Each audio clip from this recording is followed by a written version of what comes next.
Hey, this is Kevin Kelly. Get ready for the latest episode of the Stardom Cast.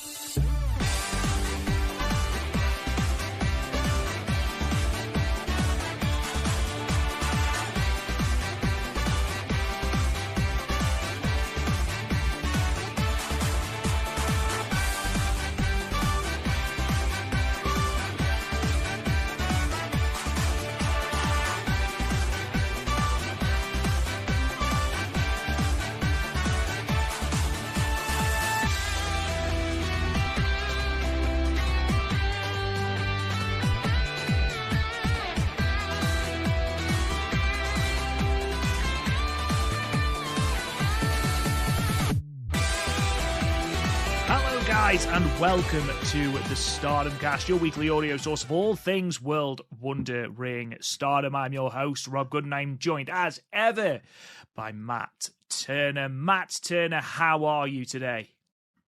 Rob Goodman, as always, I am fantastic. It's a beautiful day outside. And before I forget, coming up this weekend, it is Mother's Day weekend. So I just want to wish a happy Mother's Day to all the mothers out there. Absolutely, yeah. Happy Mother's Day to all our mothers. If you are a mother and are listening to this, then happy Mother's Day to you. It's slightly different in Britain because apparently, we can't sort of do the right time. So ours, I believe, is in March. So our British mothers have already had a Mother's Day. But you know what? You're that good. You deserve another one. So, consider yourselves honorary American mothers as well. Every day should be Mother's Day. You should always be thanking your mother, your grandmother, your wife, or who have you. Just send a text message, an email, send roses if you want to. Just show appreciation to the people that bring life into this wonderful world. So, and speaking of wonderful world, hey, Rob, did you do anything interesting this week so far, buddy? I'm just curious. Yeah, did a couple of things. Fred brought in another bird, so I had to clean that up. That was relatively interesting. Work's been okay. But yeah, fairly standard week. Yourself?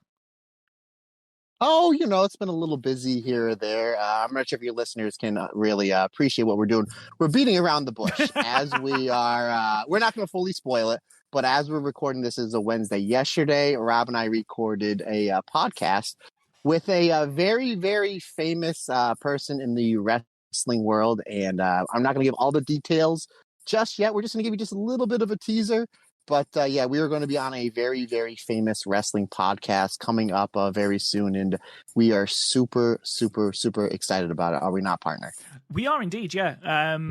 It was certainly a bit of a surreal experience. And it came together really quickly as well. Not only did I think it wouldn't happen, I certainly didn't think that it would happen as quickly as it did. I think from the moment you mentioned it to actually recording the podcast, I think it was only 2 weeks. So it's been a bit of a whirlwind. But it was one of the most nerve-wracking experiences of my life. But, hopefully when the episode drops on this podcast, and obviously we'll put out on social media what it is when it drops, hopefully you think we did the company of Stardom,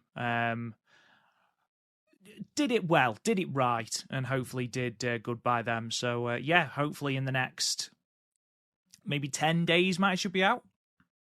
Yeah, I'm hoping. My birthday is next Friday, and this person, there's a little bit of a hint, this person releases some episodes on Friday, so that'd be a heck of a birthday gift. So, yeah, we shall see. They did say they'll get back to me in a day or two when the episode will drop. So if it is not dropped by next week, we will go into a full review of pretty much everything that happened. So we're super excited. And I do have to say, and I'm going to say it live, I'm going to say it on this podcast, I'm super proud of you for many reasons. You were fantastic on the episode, but for all of you longtime listeners of the show, I want you sitting down because I don't want to give anybody a heart attack or startle them. Again, this is probably going to be the biggest show we've probably ever done up until this point. I don't want to put a ceiling on our talents. Obviously, we're going to be heard by, hundreds of thousands of ears, and we're honored for that. But folks, Rob plugged his own book at the end of the episode.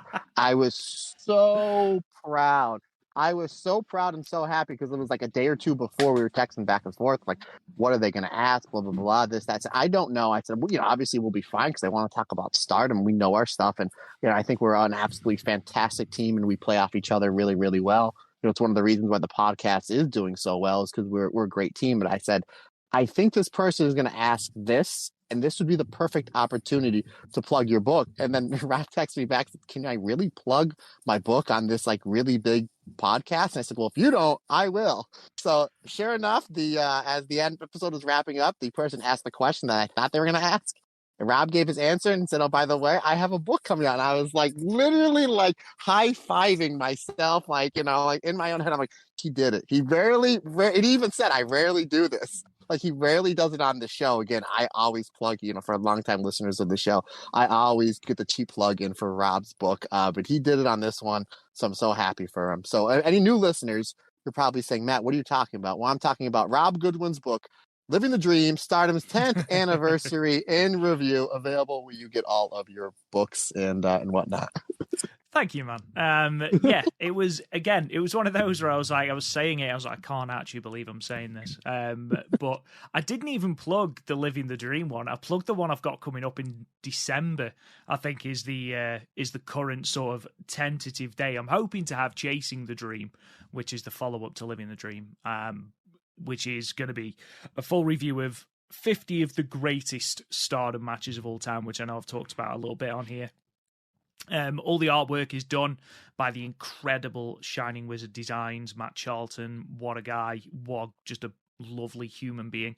And you'll obviously see little bits of that I've retweeted, or it's all over my Twitter feed. But if you want to see some progress shots of the book as it's coming together again, hopefully, fingers crossed, it's going to be out by December. I'm about 13 matches in. So fingers crossed again, like I say, it's going to be out in December. If you want to get some updates on it, then you can follow the progress on Twitter at @Stardom_book, and it's called Chasing the Dream Stardom Book. It's just a Twitter page where basically I'm going to post little bits of updates and little snippets of match reviews and things like that, so you can keep up to date with the progress. But yeah, it was weird to plug my own stuff. I did feel a little smidgen dirty afterwards. But yeah, it was certainly an experience. I can't wait to talk about it in a little bit more detail, hopefully next week. And I'm sure you'll message me with when it's going to go up. Yeah, you're the first person I will tell, sir. And again, I will give all the details of how everything came about. And again, I say on this podcast all the time, the people I reach out to get on this show or to do something with the show or to try to get our name out on a weekly basis is absolutely incredible. And we usually only hear back from 5-10%, what have you, which is fine. But this was definitely the biggest fish in the pond, and the fact that we landed, and again, like how you said, landed it so quickly and so timely. And, again, not only that, but when they asked for a date and I said, well, what about towards the end of the month? They're like, can you go in like 3 days? Because they want to get you guys on ASAP. And I was like, I think it just has something to do with just how hot the company of Stardom is and striking while the iron's hot. But yeah, it came together really, really fast. So, and obviously it's we'll get into it more next week, or again, if it gets released earlier or we have a date when it's going to be released, keep an eye on our social medias and we'll start plugging it there. But obviously we could have not have done this without the fantastic listeners of the show. So we thank you. And I guess enough of teasing, because we really, everyone's like, what is it? What is it? What can it be? Well, to be honest, I'm amazed that we haven't had to pause the podcast and me have to do some on-the-spur editing, because I genuinely thought I'd ruin it. Just generally blurt their name out, but I've managed to. So let's get slightly more on track. Because, folks, I don't want to alarm anyone, but we actually might be on course for a shorter episode today, which, again, they're words that preface danger. So, yeah, this will probably be 4 hours, but obviously it's Golden Week this week, otherwise known as the week Sonny doesn't sleep. There's been show after show after show after show all around Japan, and obviously, unfortunately, that means that Stardom World has taken somewhat of a back seat during this time. As we record, as Matt already mentioned, it's Wednesday, the 10th of May. Only one more show since last week has gone up on Stardom World, and it only went up this morning. So neither myself nor Matt have had chance to watch the show from Fukuyama from the 30th of April. So what we're going to do next week, and next week, guys, it's going to be just the most bumper of bumper episodes, because not only will we be going over our review of New Blood 8, which we'll be talking about at the end of this show, not only will we be talking about Himeka's retirement ceremony, we are also going to have to recap all of the shows from Golden Week, which I believe is going to total about 7 shows. So I'm not planning on doing anything other than watching Stardom and sleeping over the next week, Matt. Yeah, it's going to be interesting to say the least. I have a show this Saturday because I was like, well, Saturday's my only day off, kind of day off from any of my my jobs. So I was like, oh, I can just watch it. I'm like, oh, I have a booking this Saturday, so I am going to do my best to, you know what? No, I'm not going to do my best. I'm going to be able to watch every show that is on Stardom World up until when we record next week. So yeah, it's going to be a blistering episode. Yeah, and New Blood 8 we're going to talk about, and I'm super excited for that card. I believe that one is airing free on YouTube this Friday, correct, Rob? It is indeed 12th of May, free on YouTube. I think, and I could be wrong, I think it's a 9 a.m. start if you are living in England, but I could be wrong. I'll watch that when I get home on Friday. That's what I'll do when I get home from work this Friday. So that's a cool little way to start my weekend, be watching that show. And it does seem like one of the more stacked New Blood cards. And obviously we'll get towards the end, but got my dream match for the main event, Tam versus Tam. So I'm super excited about that. I love the fact that you're assuming it is going to be the main event. At the moment, according to the Stardom website, the official Stardom website, it's not listed as the main event. I'm sorry to inform you, though.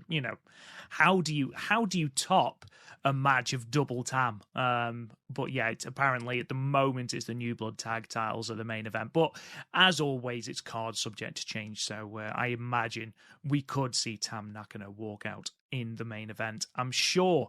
But before we talk about a little bit of news and then diving headlong into what was a show that massively over-delivered, Matt, what is coming up on Patreon this week? On Patreon this past week for the alternate commentary, Rob and I did alternate commentary to Mayu Iwatani challenging Kagetsu for the World of Stardom Championship. Coming up next week, next Monday, we will be releasing the next alternate commentary, which will be Yuzuki Ayakawa taking on Meiko Satomura, which timing on that one is perfect because I know that is a match that you just reviewed for your book and you just put up on Twitter. So I know that match is fresh in your mind, and we're going to go back and watch it all again, partner, and call all the action. So I'm super excited to see that match. Later on today, again, as we are recording this, I will be recording for the bi-weekly posts the Hazuki, all of her white belt Wonder of Stardom attempts. And for somebody, Rob, that has never held the Wonder of Stardom championship, she arguably has like 3 of the top 10 Wonder of Stardom matches of all time, with Momo, with Arisa, and with Saya Kamatani. So it's just like, wow, if you were to make a list of your top 10 or top 15, those 3 of them are probably in there. Oh, and by the way, the other 2 matches she's wrestling, Io Shirai and Kairi Hojo as well. So, yeah, I had a blast going back and watching those 5 matches. So I will be recording that today, and hopefully that should be up by about the 14th or the 15th. So that's what we have coming up for the Patreon in the next few days. Also, we released the new logo and their stickers as well as Belt Collector Shiri. Haley has done another fantastic job with our logo, and there's going to be, I think, 4 more logos on tap, like pretty much once a month from now to the end of the summer. As soon as I released that sticker, I had a couple people message me and saying, "Hey, what are the possibilities of you doing Red Belt Tam?" And I'm like, "Yeah, it's already commissioned." So Red Belt Tam will be that'll be shown. Probably should be done the next 2 weeks. Haley has been doing all of our logos. She got a full-time job as a tattoo artist, so which is like her dream job. So I'm super happy for her. So she did tell me you can still commission me, but it's going to take a little bit longer. So Red Belt Tam will be coming up next. And then in the month of July, we are doing our theme for Patreon will be 5-star Grand Prix. So Rob is going to pick the picture that logo will be. And then in August is going to be the Summer of Saya Kamatani. So there'll be a Saya Kamatani logo coming up in August. And then in September will be the Io Shirai September. So then there'll be an Io Shirai logo. So keep on the lookout for a bunch of new logos on the Stardom cast because this train just never stops moving, does it, Rob? Absolutely not. And obviously, on our initial release schedule for the new Patreon, we've said that on the second Sunday of the month, we're going to do our All Japan Women's or All Japan Pro Wrestling alternate commentary for our IWGP tier. That will be coming up, but it will be next week, simply because when we would have ordinarily recorded, we recorded the podcast that we were teasing at the start of the show. So that will be next Sunday. So our IWGP tier, do not fear, we'll be giving you that review. And I think we've already announced, Matt, that it's going to be Kikuchi and Kobashi versus the Can-Am Express from back in 1992. We definitely did announce that, didn't we? Yeah, a few times. So I'm super, super excited about that. And excellent pick on that one, partner. I tagged you in for that one. I said, pick a match. I mean, you really can't go wrong from any match from that era. And that is, you want to talk about heat in a good way. Boy, that crowd is, they react to everything. So I probably haven't seen that match in 2 or 3 years. So I'm super excited to watch that match and call back with your partner. Absolutely. It's a great match and I can't wait to watch it again. So let's talk about just a little bit of news today. It's been something of a slower week in terms of news, but what we have got is the full card for Himeka's retirement ceremony in Korakuen Hall, which is almost completely sold out. I think there is a handful of tickets, but as far as I'm aware, it is pretty much sold out completely. This is going to be on Sunday, the 14th of May, 2023. Last Jumbo Princess, the Himeka retirement ceremony. And the card is as follows. So we open with a singles match, Mei Seira versus Aya Sakura.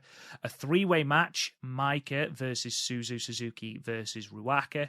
We've got a 6-woman tag team match with the God's Eye team of Shiori Mirai and Amisori taking on the Neo Stardom Army team of Nanai Takahashi, Yuna Mizumori, and Hanako.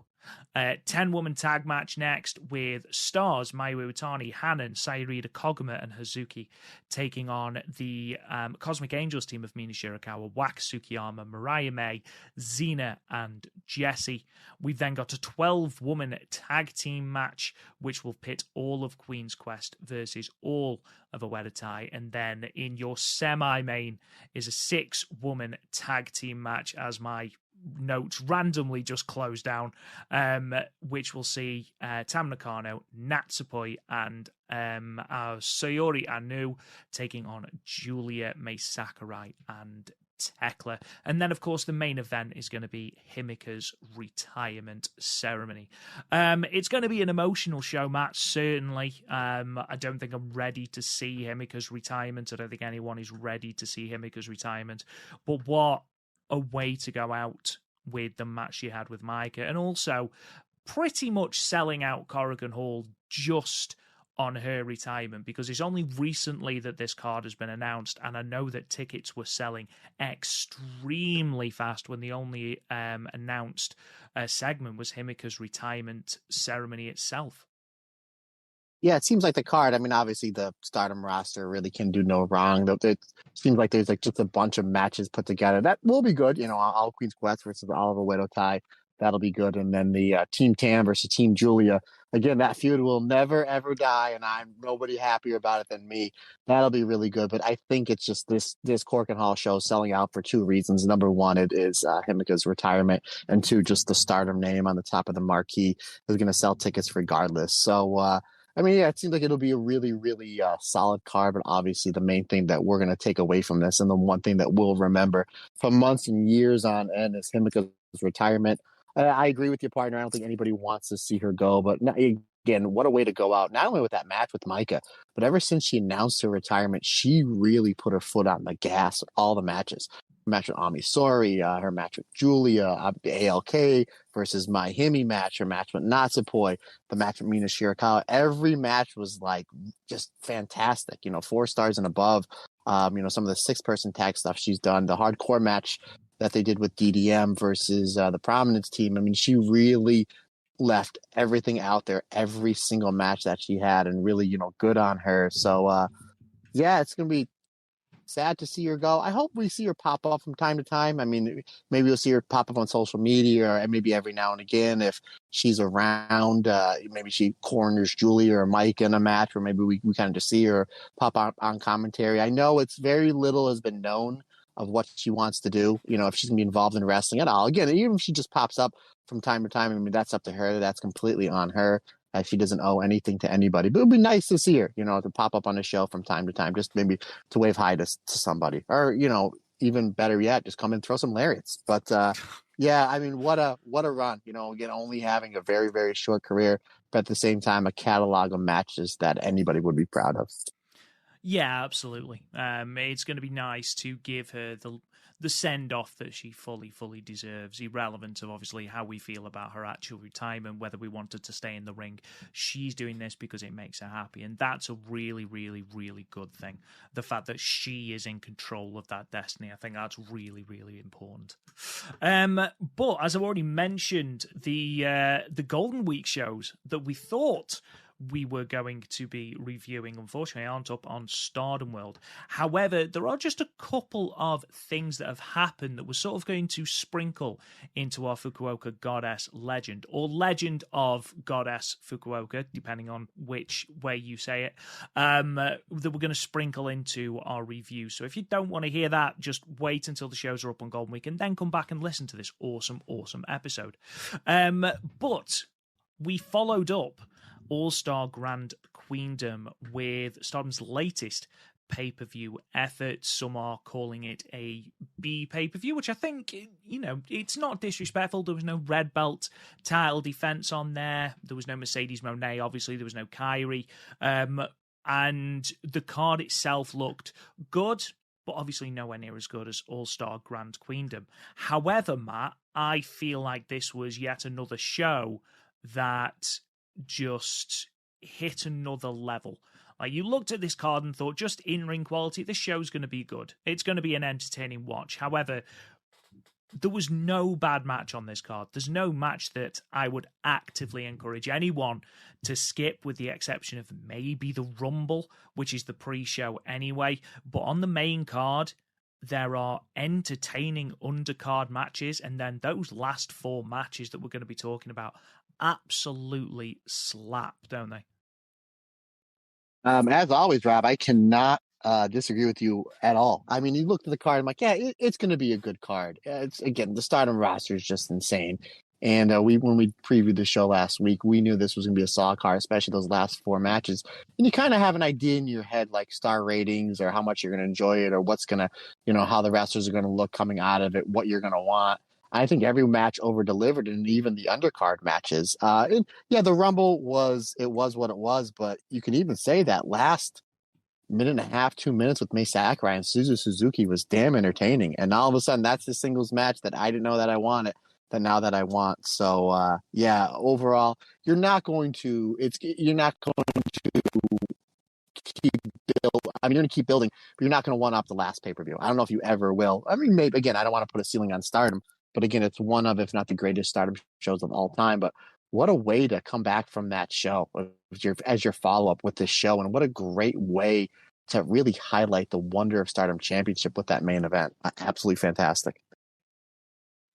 Yeah, absolutely. And with Julia down the card, Mayu down the card, Tam down the card as well, you really did put a spotlight on the likes of Natsupoi, on the likes of Mina Shirakawa, who, coming out of this, just feels like even more of a star than she already did. Just the incredible rise, the meteoric rise of Mina Shirakawa at the moment is unbelievable.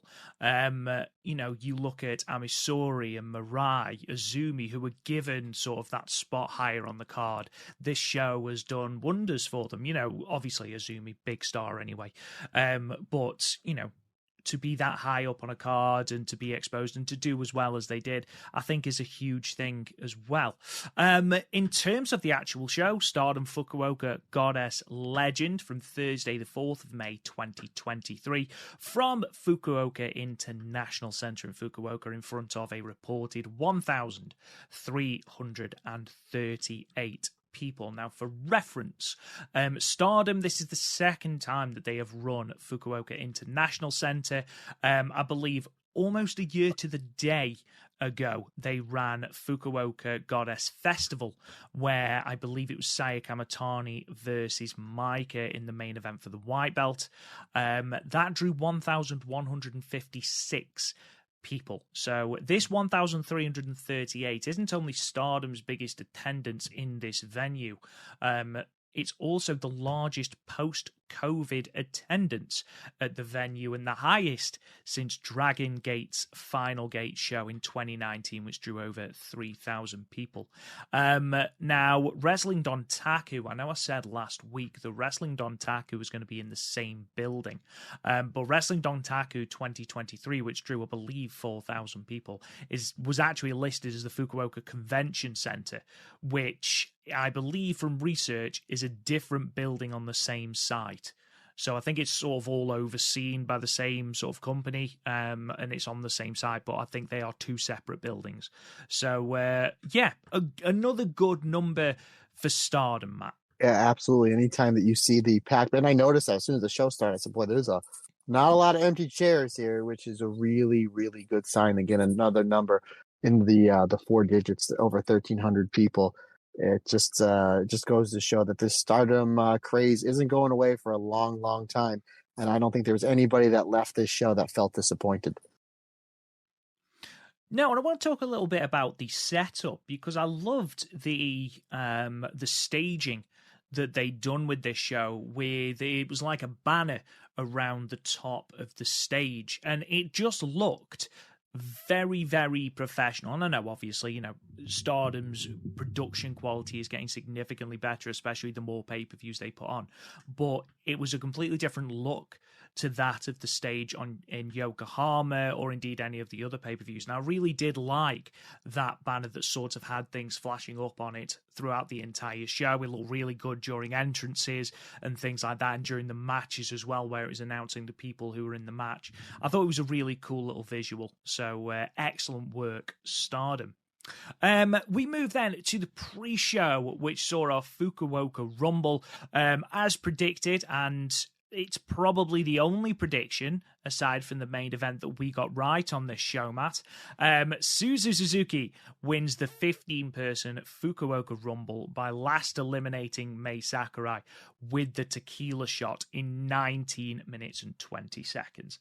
Now, we'll talk a little bit about the Rumble in a moment as itself, because very similar to the Yokohama Rumble a couple of weeks ago, aside from one person, it was basically just the Stardom roster that hadn't got onto the main card. So you've got your Sairida and Super Strong Stardom Machine, your Lady C and your Super Strong Stardom Giant Machine, and so on and so forth. But I want to talk a little bit about Mei Sakurai, who, it's worth noting, did not win this Rumble. Yet she was the one that cut the post-match promo. And I read in last week's Observer, or it might have been this week, actually. I think it might have been this week's Observer, where it said that Rossi Ogawa is a huge fan of this gimmick of, the her ladyship gimmick that Mei Sakurai is currently doing. And it seems to be getting over huge with the Japanese crowds as well. And I just wanted to ask you, basically, Matt, obviously you had Suzu Suzuki winning this 15-person Rumble. She's this huge free agent that's sort of said that her main battleground is going to be Stardom, at least for the foreseeable future. Yet you have Mei Sakurai cutting the promo. That's a huge rub for Mei Sakurai, isn't it? And a potential indicator that, maybe bigger things are on the horizon for Mei. If you're getting a reaction on what you're doing, whether it's in the ring, backstage promo and entrance, or on the mic, you kind of just keep doing it. Obviously, we talk Mei Sakurai as she constantly improves week in, week out. She's been this way for the past year and a half. And now the fact that you're giving her character and that she's speaking and she's getting over with the crowd and getting over with the promoter, that's usually when you get over with the crowd, usually the promoter follows suit, because then, you're putting an ass every 18 inches. And that's what's going to make him happy, is when he catches that check-in at the end of the show.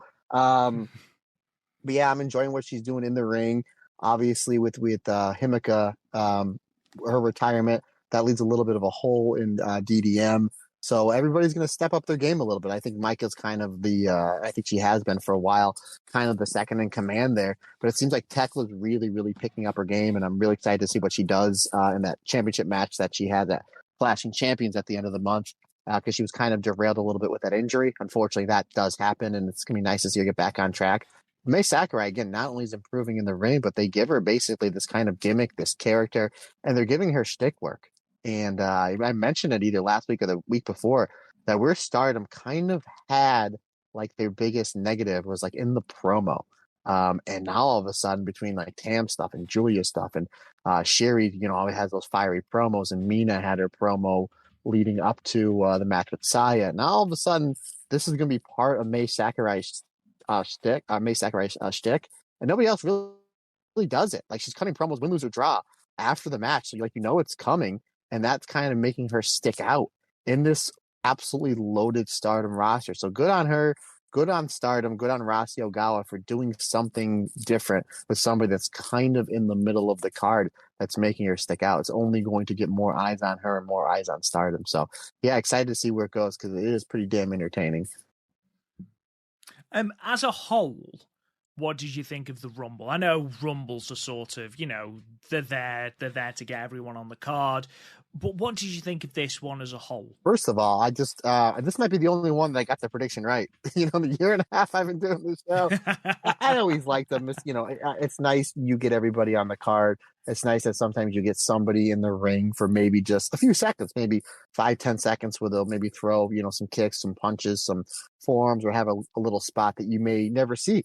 And again, that's kind of like what we got at the end with May Sakurai and Suzuki. I was like, oh, I didn't know I wanted to see that match, but now that I do. But as long as it doesn't go like super, super long. Again, this one went under 20 minutes. I thought it was fair. I thought it was fun. It's nice to get everybody on the card so they get the payday. Not only that, but you may have somebody in the crowd that's, a huge, giant Lady C fan like me. So you're like, yeah, I would pay my ticket to see Lady C regardless. So, you get them on the card. They're seen in front of the people. They get some more reps in. So it's nice that that Stardom does this to get everybody on the show. But this was just another really fun Rumble. And I did really enjoy the little interaction with Zine and Suzuki. I thought that one really, really stood out as the two of them. Again, they didn't have that long of a segment in the match, but they did a good job kind of waylaying on each other. Yeah, we didn't have too many surprises. In fact, we had one, which was the arrival of Tenjin Mask. Now, I have no idea who was under this mask. Initially, I thought it was Kaori Yoneyama. I thought it was Fukuoka Death coming back as one of her many, many, many, many gimmicks. And then I panicked when he first came out because I thought it was Kikutaro, and I was like, I can't deal with Kikutaro in this Rumble. Please not. Matt, I don't suppose you know who this was? I am, because I'm just looking at who, okay, Saida's always out first. It's always like Kieran, Yuna, and Lady C, so they can come back as the machines. So I'm looking over my notes, and number 2 that came out was Waka. Maybe it was Waka? That's my guess. If anybody out there in the Stardomverse will be able to tell us who that was, I'm sure that we're just missing something and someone else go, it was obviously so-and-so. If you are that person who knows who it was, please tell us, because it did my head in that I couldn't work out who it was. I think it was Fukuoka Death, but we'll see. Match 1 then on the main card, your tag team match. Mayu Iwatani and Hanan of Stars defeating the Club Venus team of Mariah May and Jessie, with Mayu Iwatani getting the pinfall over Jessie with the moonsault in 8 minutes and 55 seconds. I spoke earlier about how the undercard of this show was really solid, and we seem to be building little stories as well. And one of the stories we seem to be building towards at the moment is Mayu Iwatani and Mariah May for the IWGP Women's Championship. Now, I don't know where the first sort of, I believe the first defense was going to be against Nanai Takahashi. That seems to have quietened down, and we seem to be certainly building towards Mayu versus Mariah May. Even though we didn't get a great deal of interaction between the pair during this match, is that a program you think could work, Matt? I think what they're doing with the IWGP Championship, since it's only, I mean, it's pretty much been a hot potato, between Kyrie to Mercedes to Mayu. I think they're going to have Mayu get a whole bunch of defenses in. So I think they're going to see the Nanai Takahashi match happen. And then I think right afterwards, you'll see Mariah make a challenge. I think they're going to start building up some opponents for Mayu just so they can get the belt out in front of more people. And there'll be more championship matches and just kind of give Mayu some stuff to do. And then they'll bring people up. Obviously, you're wrestling Mayu. That's a main event match. You're wrestling Mayu for a championship belt. That's a main event match as well. So yeah, I absolutely see what you saw here. That's definitely a program that I want to see because Mariah May has been busting her ass since the beginning of this year to get better, and we see her getting better constantly. So Mariah May versus Mayu for the IWGP championship match somewhere down the road in the next month or two.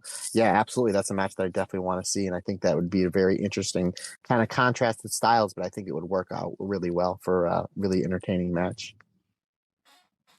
I agree with you. I think Mariah May certainly earned it. The progress that she's made over the last couple of months while she's been in Stardom has been phenomenal, both as, in her charisma and the way she carries herself, to how she's acting in ring and how she's interacting with other superstars. Wrestlers. Why did I say superstars? Never let me say that again, Matt. Ever. Yes, sir. My only concern, and this is no disrespect to Mariah May because I'm a big fan, the IWGP Women's Championship is obviously going to be defended on big New Japan events. That was what it was initially packaged as. Your Dominions, your Wrestle Kingdoms, your King of Pro Wrestling even, maybe. Does Mariah May have enough star power to be on a New Japan card like that? Or do you think maybe they will save Mayu versus Nanai for that card, a New Japan card, and have Mayu versus Mariah May as a match maybe in the semi-main of their own pay-per-view, or even in the main event of a Korakuen Hall show? It's a good question. Yeah, since, obviously Mayu is an absolute legend still in her prime, and Takahashi is a legend and still obviously can go for what we've seen over the past, several months. That is a very, very astute observation, and maybe that's where they'll go first. I think you keep building Mariah May up. Obviously, she's wrestling, 2 to 3 times a week on these Stardom shows. Obviously, Golden Week, she wrestled, way much more, but you understand my point there. So, yeah, maybe if you build her up a little bit and then you throw her in the ring with Mayu, it's kind of be like a, sink or swim thing. And again, it's just going to be an opponent for Mayu. So that is a possibility. Maybe the main event on a Korakuen Hall show or a semi-main event or third from the card on one of the Stardom pay-per-views, and maybe you save Mayu versus Nanai for Dominion, which will be coming up. They usually run that show in June, correct, Rob? So that'd be coming up next month. Well, the Best of the Super Juniors starts on Friday, as we record the 12th of May, I believe, is the opening night of the Best of the Super Juniors. And the winner of that tournament over the last couple of years, when it was run in its ordinary place without COVID, usually gets their title shot at Dominion. I believe Dominion is usually the first weekend in June. So we are only a month away. And we'll see, I suppose, what New Japan do with the IWGP Women's Championship when the card gets announced, because I don't think the card will be announced, obviously, before we have the Best of the Super Juniors final. So it'll be interesting to see, certainly. In terms of this match, I really enjoyed this match. There was limited Mayu involvement, like I mentioned before, despite her getting the winning pinfall. But the person I was perhaps most impressed with in this match was actually Jessie, who I think has made a lot of progress since she arrived on the Stardom roster. I think she arrived on the 6th of April. And considering she's only been wrestling in Stardom for about a month, she looks a lot crisper, a lot cleaner, a lot more polished, and she seems to be fitting in very well in both Club Venus and in a Stardom ring, Matt. Yeah, we were kind of, in the beginning of January, we were kind of scratching our heads and was like, okay, Mina Shirakawa has her own group. Mina's fantastic. She puts the work in.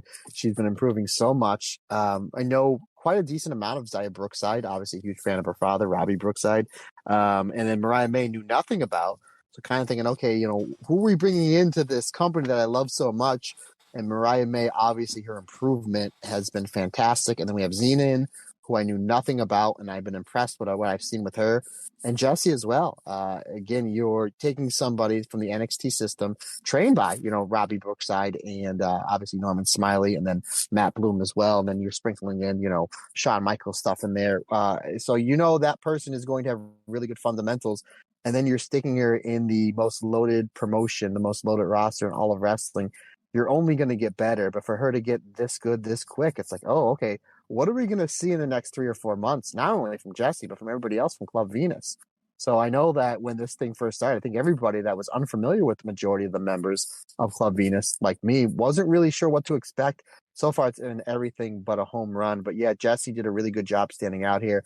I thought Mayu and Hana, they worked really, really well as a team. We've seen them, you know, team up before in tag matches and multi-person matches, and they have really, really good chemistry together. So I thought Mayu and Hannah's tag stuff was really, really excellent here.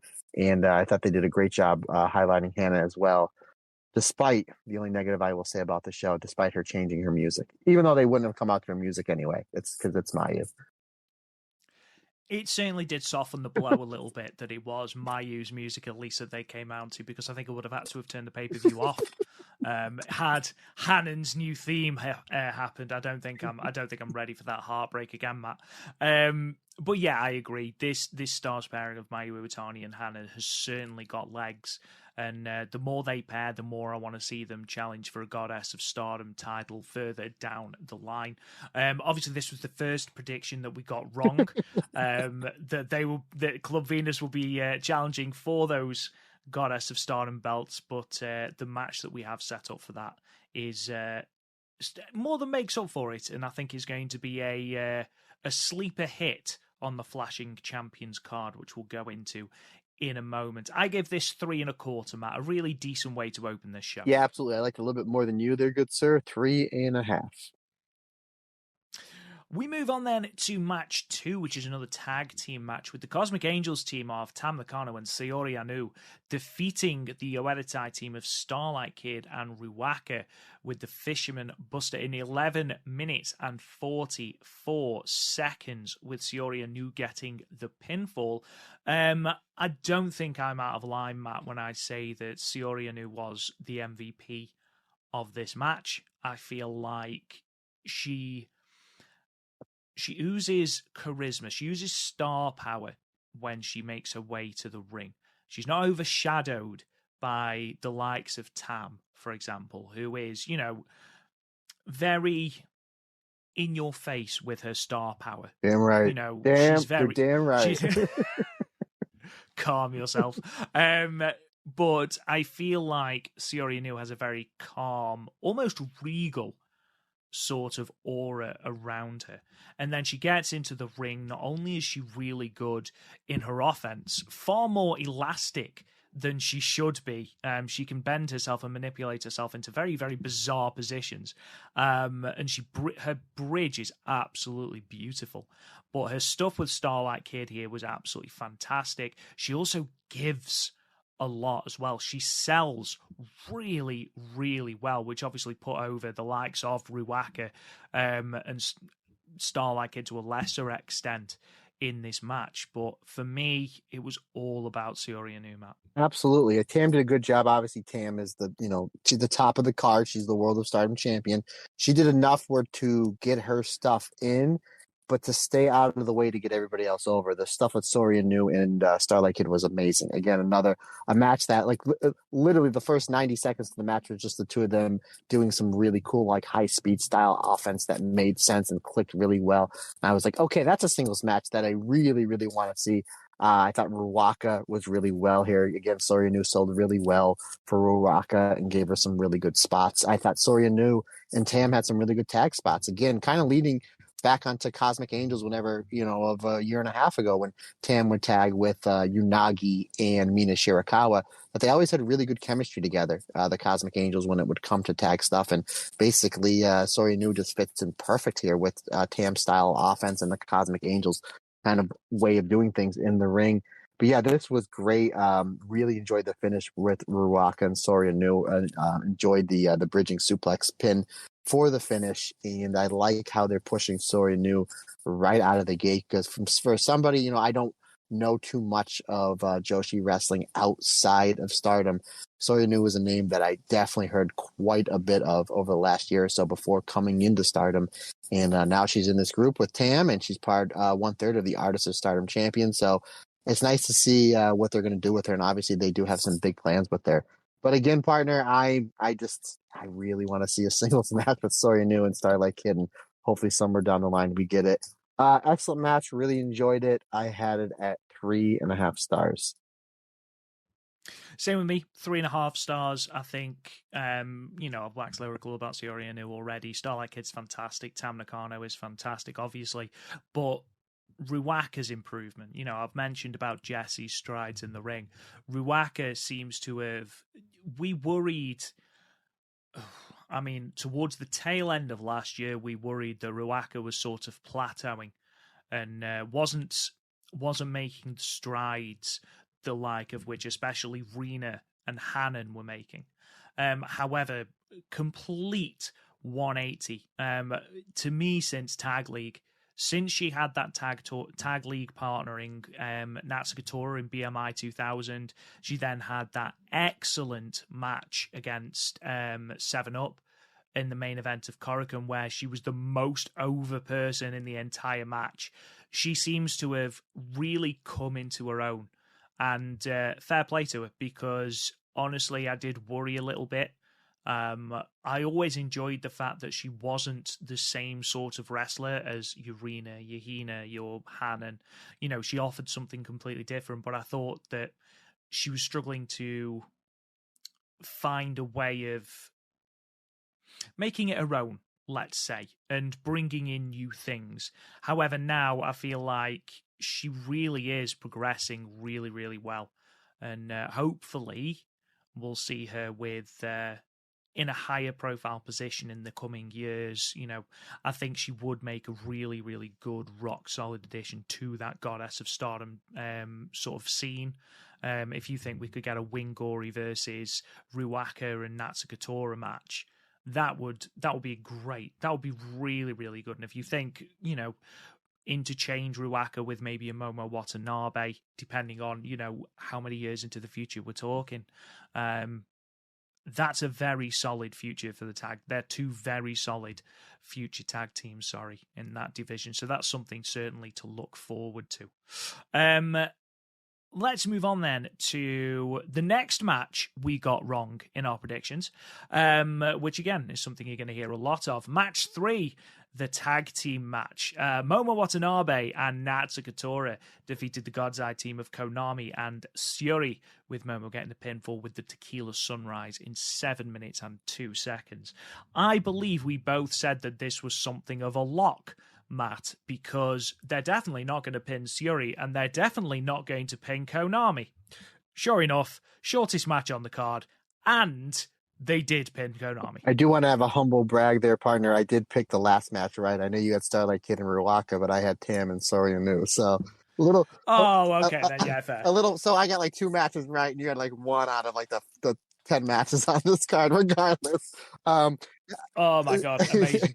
At least we enjoy. At least we had a good time with this card. Yeah, this was complete opposite from the last match. The last match was like a beautiful display of like exhibition of just like the beautiful offensive Tam and Soria Nu and Starlight Kid, mixed in with some of the rugged stuff Ruaka does. Where this was just the 4 of them just beating the crap out of each other. Like early on, Sherry does the hanging armbar to Natsuko Tora, and Tora's arms all taped up or whatever. And I'm like, oh man, that's a really cool visual. And you just see like Konami and Sherry just kicking the crap out of the both members of Oedo Tai. So what is, if you're the heel team, how do you have to do to take the advantage? Use baseball bats. So they do that, and they start kicking the crap out of Konami and Sherry. And like I said, it was bowling shoe ugly, but in the best way possible. I love this style of wrestling. I love the hard-hitting wrestling. And all 4 of these ladies hit hard, and the match made sense. And it was really nice to see Momo Watanabe get a win here on pay-per-view, which obviously leads into bigger things coming for the team of Momo and Tora, which we'll get into later on. But again, this was a fun match. I didn't even realize it only went 7 minutes, but it was 7 minutes of nonstop violence in the best way possible. I had this one too at another 3.5 stars. Again, another really good. You had these three tag matches that were kind of just thrown on the card just to kind of get some matches on, and every one of these matches really, really delivered. Completely agree with everything you've said. The striking, the sort of hard-hitting nature of this match was brilliant, and to have it all condensed into just over 7 minutes really, really, really helped it out. Momo Watanabe and Natsuko Tora, underrated tag team, by the way. They had tag offense and all sorts. They fit together seamlessly. And if that's, the next sort of placeholder for Momo whilst we sort of assess what the company is actually going to do with her, I think tagging with Tora is a great shout because they complement each other very, very well. Even though we've pinned Konami here, it took a kendo stick shot, a baseball bat, and a tequila sunrise to actually keep it down. So I don't think she loses a great deal. The team of Konami and Syuri have teamed together that much, have known each other for that long, that their stuff is always seamless. Their stuff is always really, really good, always really, really sort of transitioned really well into the strikes are always crisp. But I was really, really impressed with Tora and Momo especially. And as you've already mentioned, Matt, that is going to be leading into something a little bit later on. Something else that's going to be leading into several things later on is this next tag team match, as Julia and Maika defeated the Aphrodite team of Utami Hayashishita and Saya Kamitani, with Maika getting the pinfall over Utami clean with the Michinoku Driver 2 in 16 minutes and 22 seconds. There's a couple of things I want to talk about just to start with, because this match is great. Undeniably great. It's four of the best women in the company in ring, and, they've got great chemistry, especially Maika and Utami. I could watch them wrestle over and over and over again. They've just got that chemistry that makes it so compelling to watch. But Maika's character has changed completely. She seems to be far more badass, basically. Violent. Violent, just general, shoving the referee away, shoving cameras away. She's got the red hair. She seems to have beginning to transition into a sort of tweener character, which I really like for her, really like, because it accents her power game really, really well, because she is a brutish power wrestler, which, this gimmick really suits. And then when she teams with Julia, who Julia is, by her own admission, a brawler, this team are really quite dangerous. Obviously, Maika gets the pinfall. Utami does not lose clean very often, at all. Now, you could argue that obviously this is in Fukuoka, it's Maika's hometown. That's the reason Maika was given the pinfall win here. I'm not so sure. I think Maika is being prepped. I think we will inevitably get another red belt Maika match.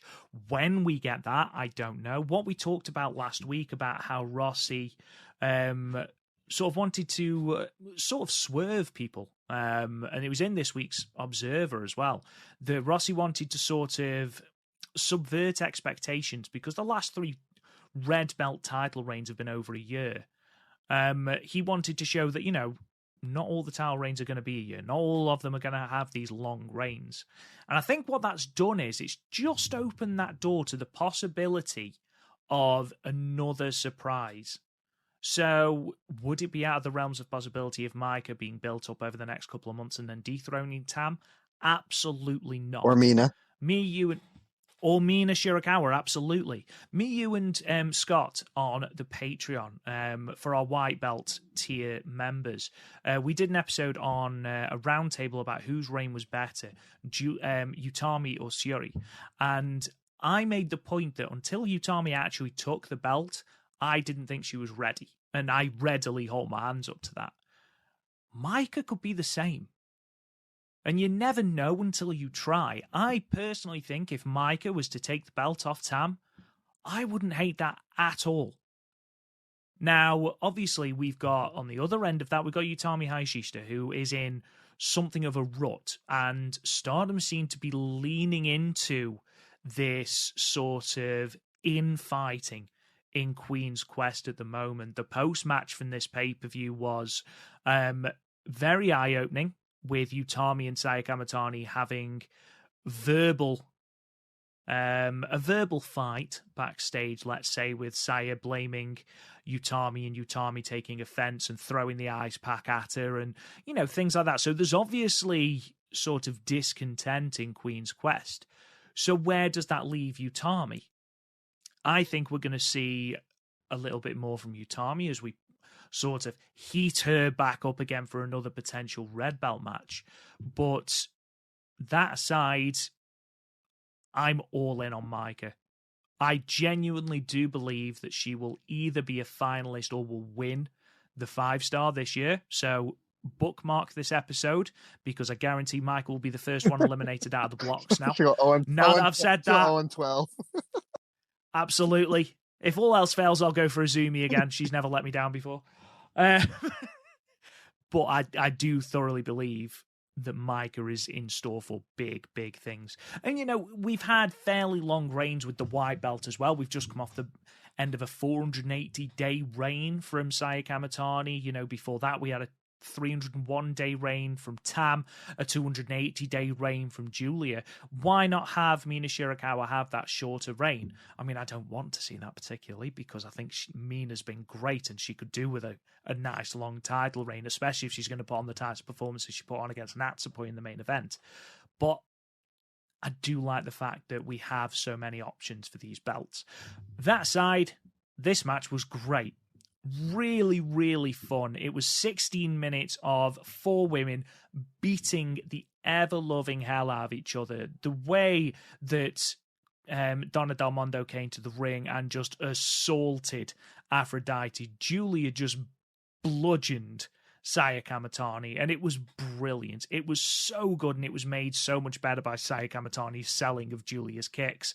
And then the majority of your focus was Micah and Utami, and we know that those two do incredible things when they're together. And Matt, we had a tag team finish from Donna Del Mondo, the chokeslam German suplex. What was your opinion? Where does that rank in Stardom finishes? Is it better than Utami and Lady C stealing the Holy Demon Army finish? Yeah, because it's more violent.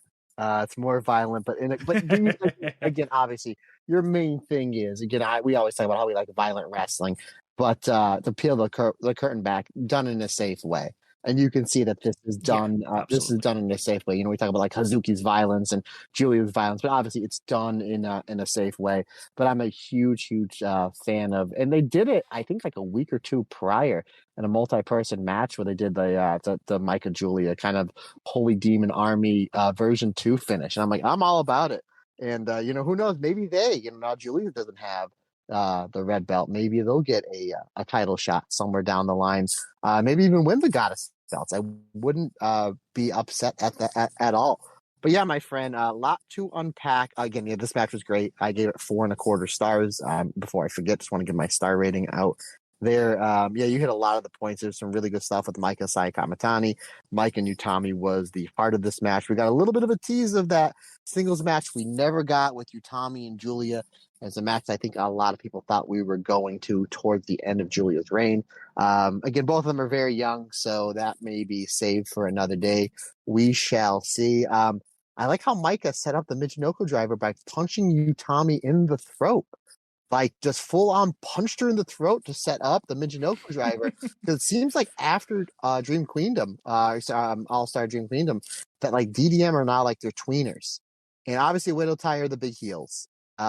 But Donald Del Mundo is going to bend the rules, not touch and break them, where Widow Tai is going to break the rules at every possible way that they can to get a win. I like that. I like how the factions separate themselves. Again, Micah punched. A closed fist is illegal. However, she didn't punch Utami in the face. She punched her in the throat. So you had that argument. It was like, yeah, I set up my finisher by doing an illegal move, kind of, but it was an illegal spot. So you kind of have that like old school argument. I'm like, okay, like I see what you did there. And again, Julia's being more aggressive. Yeah, this match was great. I see. Yeah, they're doing something. We've been saying here, like Mike is just missing that one thing on that stacked Stardom roster to get her to the next level, to get her that first singles belt. And maybe this is it. Maybe with the red hair, maybe the fact that there's no more Himeka's not there, and it's like I need to do something now to separate myself at the top of this card. And maybe that's what it was. Maybe it's the more aggression. Maybe the fact that she's going to be working a little bit more as a tweener, which it's fine. Like I said, more aggressive, more violent. Sure, absolutely. I'm all in. And so, kind of see what we're going on there. It's really, really interesting. But then it's going to break my heart worse than to talk about, and I'm going to have to talk about it. But this is going to break my heart more than Hannah's changing your theme music, that if they start to break up Queen's Quest, especially at the top of the card. Obviously, they did it, and Stardom on Twitter. We are Stardom on Twitter. Did a great job focusing on that post-match promo that you talked about with Saya basically saying, we've been eating a lot of losses, and Tommy's like, you're saying it's because of me, because I'm the leader. And Saya's, very innocently, I don't think anybody can boo Saya Kamatani. She's just so well loved, such a great, pure baby face. But she's like, no, I'm not saying it's because of you. I'm just saying that we're losing a lot. And then you see Utami blow her stack and just throw the ice pack at Saya Kamatani. And then even though these Golden Week shows are not up, a few days ago on the We Are Stardom Twitter, they basically just had a bunch of clips of during Golden Week where Saya and Utami were off. Where they're like Saya would go, Utami would go to throw a clothesline, and whoever she's in the ring with would duck, and she'd hit Saya. Saya would do a springboard splash, and the opponent would duck and hit Utami. So clearly they're building to something there. And as always, partner, in this little segment that we're having for this match, I have an idea where they're going for the 5-star. You said you think it's going to be Micah winning it. You're reading my mind, because I think what they're doing, they're building up is the finals of the 5-star is going to be Utami versus Saya. I think that's where they're going with this. Regardless if your prediction's right or if my prediction is right, we shall see. And I'm very interested to see where they go from here, especially with this new kind of tweener style stuff that they're doing with DDM, especially the fact that May Sakurai is a full-blown heel with her insulting promos.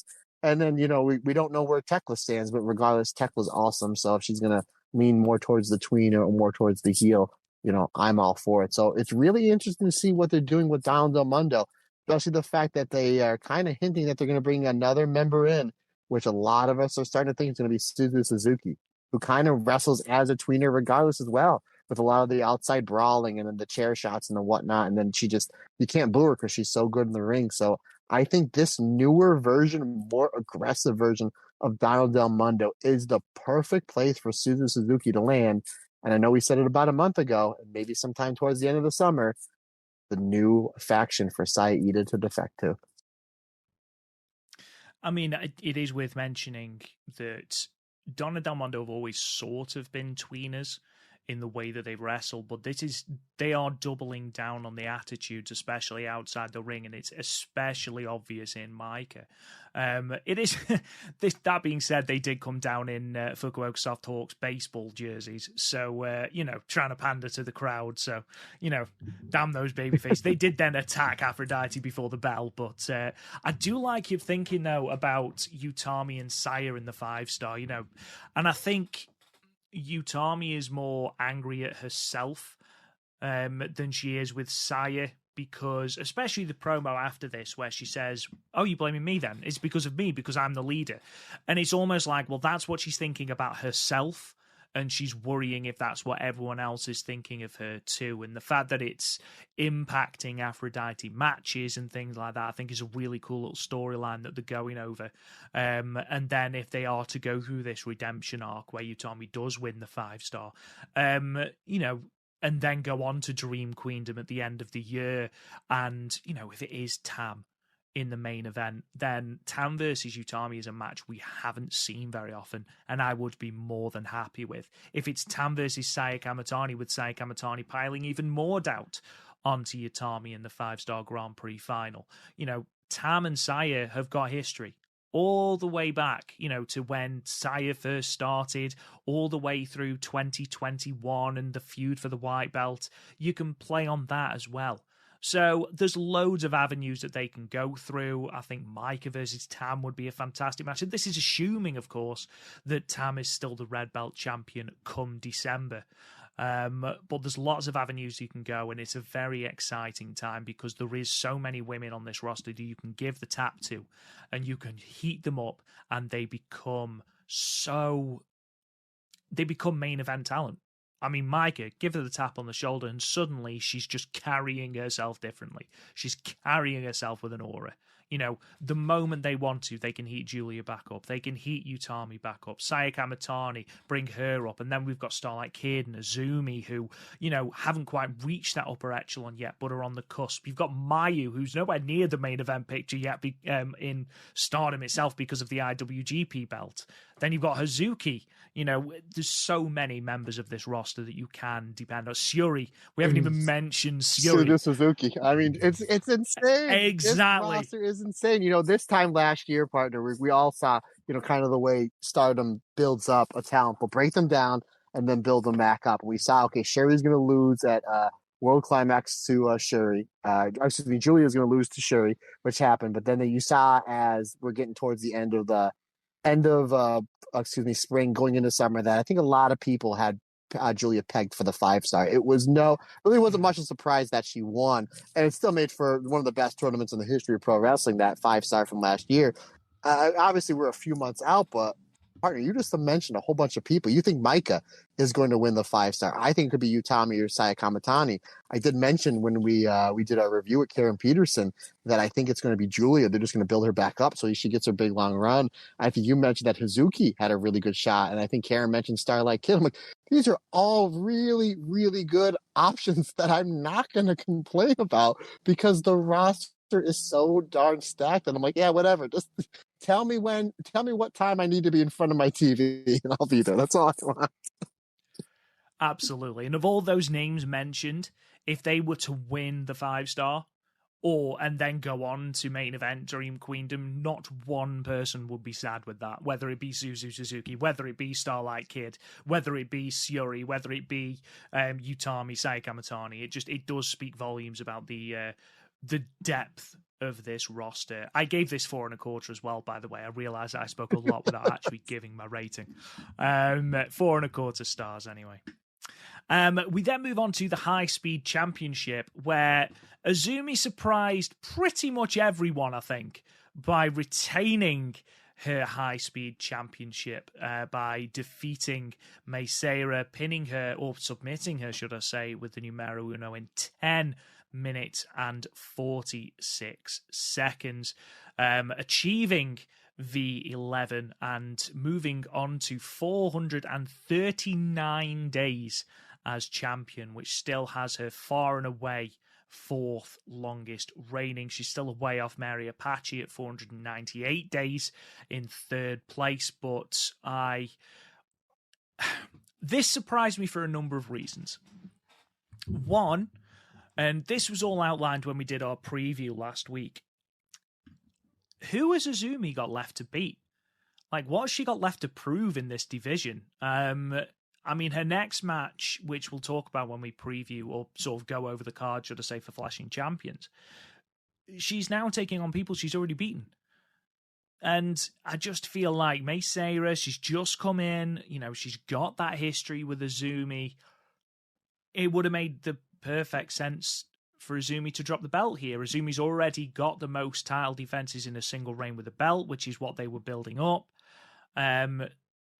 So I don't really understand why Azumi won here. If you want to heat Mei Seira up, absolutely fine. Give her a few more wins and then build her back up towards the title. I feel like we're sort of delaying the inevitable there. But either way, and whoever Azumi is going to drop the belt to, that aside, I thought this match was great. These two have got, again, really, really, really good chemistry. They had a match in Azumi's first reign, and I can never remember where this show was. It was in 2020. Osaka Dream Cinderella. Yep, it was Osaka Dream Cinderella, and it was a really, really, really good match. I love it. I And- gotta cut you off. I love it, folks, how Rob goes, I can never remember when, and then 2 seconds later he remembered. That's the genius of Rob Goodwin, folks. I knew it was either Yokohama or Osaka, and I knew it couldn't be Yokohama because that was Azumi versus Starlight Kid. But in that match, I remember watching it recently, and it wasn't for a book, so I don't know why I was watching it, but I was.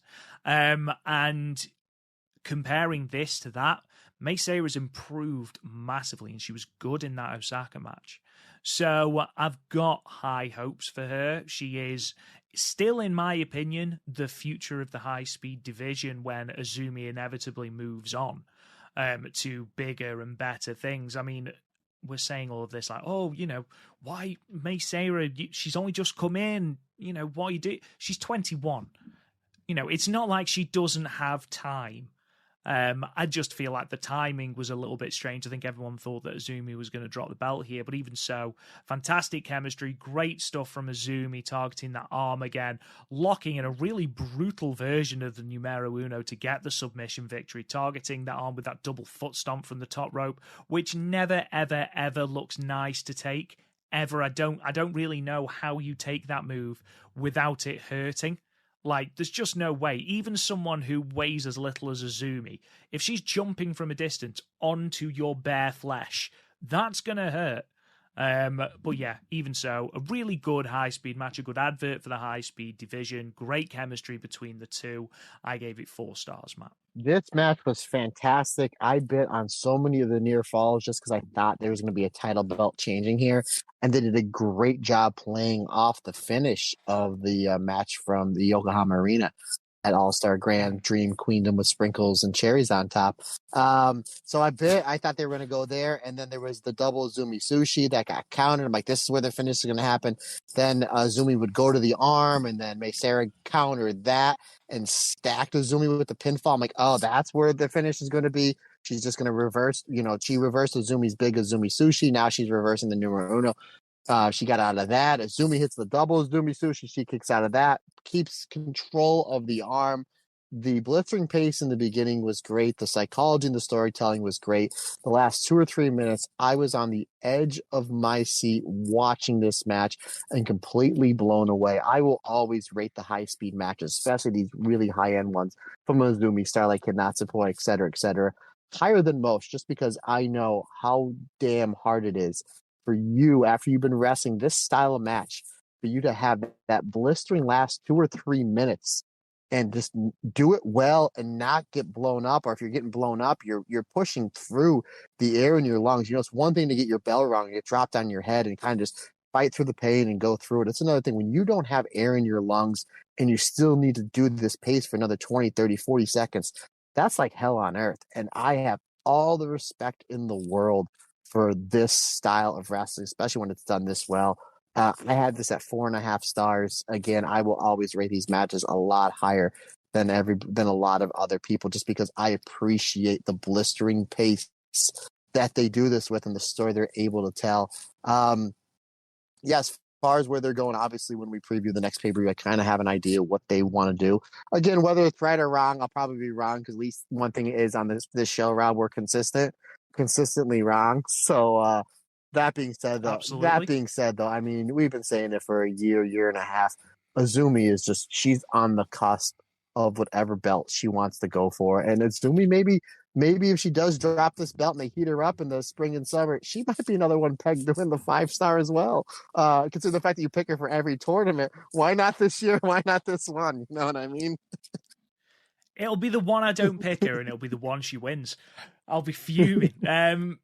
But it is worth noting that closing stretch for this match with the dueling roll-ups, and you can argue, especially in the high-speed division, that a lot of the sort of roll-up reversal spots, it's overdone maybe in the high-speed division. Here, I felt like it was so seamlessly and rapidly done. It was so exciting, and you're absolutely right, Matt, because we were convinced that a title change was going to happen. it made those near falls so much more organic rather than, we need 4 or 5 near falls in a match and reversals because it's a high speed match. It felt really organic, and I think that pays testament to the match that these two crafted. A really, really, really good match. Highly recommend you checking this one out.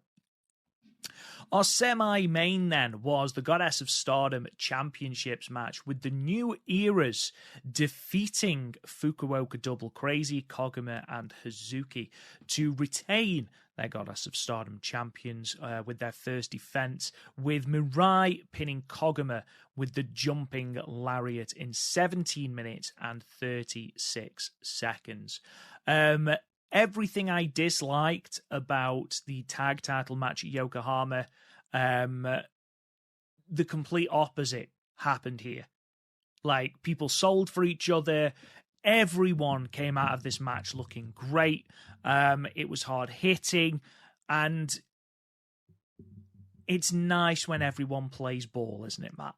Yeah, this is exactly what the New Eras needed to get this championship run off to a really good start. Almost, again, I don't like being negative, and we've been negative enough on the match from Yokohama, but basically washing the bad taste out of the mouth from them finally winning the belts. This is, in my opinion, easily the New Era's best tag match they've ever had. And they've had some really, really good ones. Obviously with Meltier, there's some great matches in the Goddess of Stardom tournament. But to me, this was my favorite tag match I've seen them with. And you just forget, and it's just because Hazuki, what I mean by that, you forget how good Hazuki is as a tag wrestler with Koguma, especially coming off her phenomenal MVP performance from the 5-star. That's like, when they put her and Koguma back together, they're like, oh yeah, they're one of the best tag teams in the world. They're so good together because we just don't see them that much together, just because Kaguma's doing her shtick, the comedic stuff, which fits well when she does it in the Stardom roster. But obviously Hazuki is poised for bigger and better things. Quick prediction is, I think at the end of the year at Dream Queendom, she's going to finally win the white belt. But that's obviously another story for another day. But the two of them together, Hazuki and Koguma, have such great chemistry. All 4 of these ladies had great chemistry together. And I knew I was going to enjoy the violence with Mirai and Hazuki, but I really enjoyed the stuff that we got with Ami Sohrei and Hazuki. And Ami Sohrei's really been coming into her own. She obviously changed her look. She's a double belt champion, semi-finalist for the Cinderella tournament. So obviously they have high hopes for Ami Sohrei, and she really, really showed out here. And I really like the one falsie they had towards the end, where again, FWC did a great job making the New Eras look like gold here. But what I thought was going to be the finish is when Ami Sohrei hit Hazuki with like a thunderbolt, and at the same time Mirai hit Koguma with the Mirror Mirai shock. I'm like, oh, that's a great finish. Then Koguma kicks out, like showing that fighting spirit. And again, I'm a big fan of these big championship matches when you're chaining big moves back to back to finish somebody off. So it shows the fighting spirit of Koguma, but Mirai just being super aggressive, hits that big jumping lariat that she's been using as a finish quite a bit to finally put the bear down. I guess I did kind of mean that in a funny way. To put the bear down, Rob, it took a lariat. So folks, if this match doesn't teach you anything, if you see a bear in your yard, don't run, don't call animal support, just go and throw a lariat at it. Please don't do that. Please don't do that. Matt told me, one of our listeners will be in the hospital in 6 months. Matt said to go throw a lariat at a bear. But yeah, excellent match. One of the better Goddess of Stardom tag matches I've seen in the last 2 years. And there's been some really, really good ones. 4.5 stars. Absolutely love this. I think something that's really important is there was a lot of a focus on Koguma in this match, and I've been a bit down on Koguma simply because we just get the comedy shtick now, which is fine because she is a legitimately funny person. But here, there was not a semblance. There was not any reference to the whole Guma thing. There wasn't a bear dance in sight. She was down to fight in this match, and there was so many little callbacks to Mirai's Cinderella tournament win from 2021 when she defeated Koguma in the final, including that mirror mare shot. 2022. Psych, I'm telling you, we're in 2021. In my head, I knew that Mirai had won 2, but I couldn't take away 2 from 3. So that's why we're a team, folks. That's what we do, my friends. Right here, best team in all podcasting. quick maths. I was never a maths teacher. It's fine. But obviously, the Mirror Mare shock that put away Koguma in the Cinderella tournament in 2022 couldn't put her away here. And you mentioned, that fighting spirit. And even though Koguma was the smallest wrestler in this match, she was still throwing hands. She was not afraid to get involved in the shoving, the brutal strikes, properly throwing herself into strike, especially with Mirai, who, when they started shoving each other, Koguma was properly giving it back. And it got the crowd behind them even more, obviously, because, Fukuoka Double Crazy are from Fukuoka. But overall, yeah, really, really enjoyed this match. I think it was good for the New Eras to have a definitive start to their reign, especially after the bit of the debacle that was their championship win, which sort of overshadowed it a little bit. But I think Hazuki and Koguma were fantastic, as they always are when they get called on to tag together. And especially when they are no-nonsense Fukuoka Double Crazy, despite their name. I thought they were great. I thought the match worked really well. It didn't go too long. I thought all four women managed to play their part really, really well. I give it 4.25 stars. Really, really, really enjoyable. And then we had our next challengers come out with the Ueretai team of Momo Watanabe and Natsuka Tora making themselves known as the next challengers for the New Era's Goddess of Stardom Championships. They accept, and that has been put forward for the Tokyo Ota Ward City Gym show, the Flashing Champions show at the end of May. So we'll go through that card in a moment, but not before we talk about this main event. The Wonder of Stardom Championship match. The champion Mina Shirakawa defeating the challenger Natsupoi with the figure 4 driver Mina in 20 minutes and 27 seconds, with Mina achieving V1. I said a little bit before we came on air, Matt, just how good Natsupoi is and how underrated Natsupoi is. And I don't mean the fact that people think she's rubbish. No one watching wrestling thinks that Natsupoi is a bad wrestler. I just think that sometimes she doesn't get the praise she deserves because she's so damn good. And in this match, it was a 50-50 split. Like, Mina and Natsupoi both bore their A game here, and we are going to give flowers and more to Mina Shirakawa for this performance, and rightly so. But we need to highlight Natsupoi because the emotion that she gave off during this match, the genuine believability of some of those near falls. I still don't understand how it's physically possible to do the fairy blink, but she still does. Just the screams as she is locked in this figure 4, just that callback to their 5-star match where Mina's literally ripping tendons in Natsupoi's leg, and you can feel it. You can feel the realism. But she manages to fight to the ropes. We get Natsupoi taking Mina Shirakawa to Suplex City. Natsupoi literally launching Mina Shirakawa over her head with these German suplexes. And that's another thing. Natsupoi, ridiculously underrated German suplex. But overall, it's not quite enough. She comes out in the Kairi gear, and we get reminded of that story of Natsupoi wanting to win the white belt to honor Kairi. And it's like, she's so almost there. She's so almost there. And she's had 3 matches for this white belt. One against Saya Kamitani at Cinderella Journey in Nagaoka, once against Tam in Yokohama in 2021, and against Mina here. And all 3 of those matches have been outstanding. There's one common denominator in those matches, and that's Natsupoi. And Natsupoi deserves the flowers because in this match, she was phenomenal. However, Mina Shirakawa, I cannot believe this is the same woman who arrived in Stardom at the end of 2020.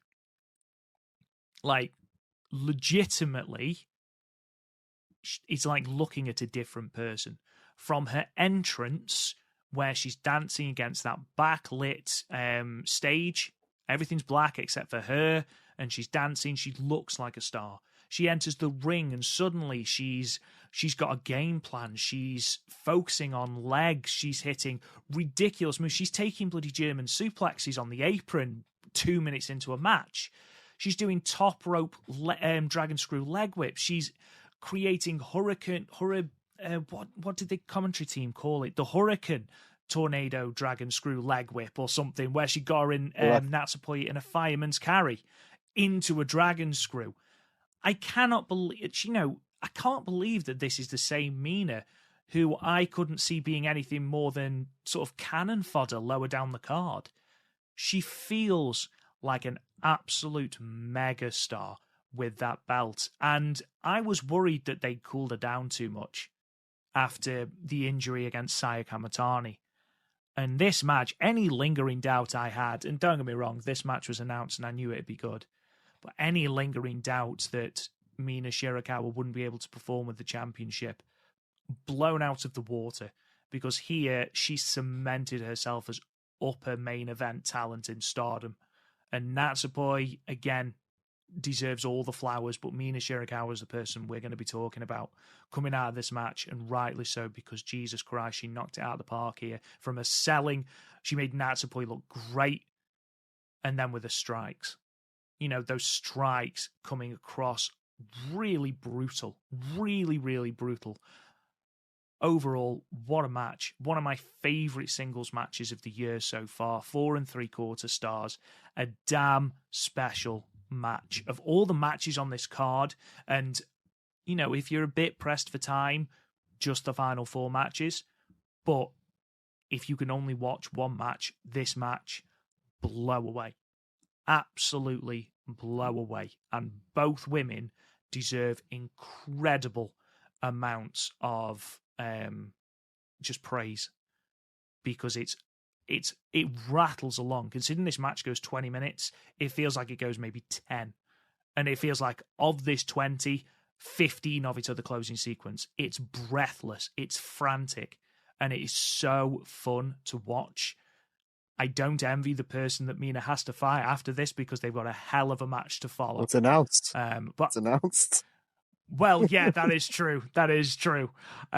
Which is something we're definitely going to be talking about. But I feel like I've waxed lyrical about this match, and both women involved a little bit too much. So I'll let you go now, Matt. As you are waxing poetically about how fantastic Natsupoi is, which I agree wholeheartedly, I just had another thought came into my head. What if Natsupoi wins the 5-star and they do Natsupoi and Tam at the end of the year? That's a possibility. Anywho, another story for another day.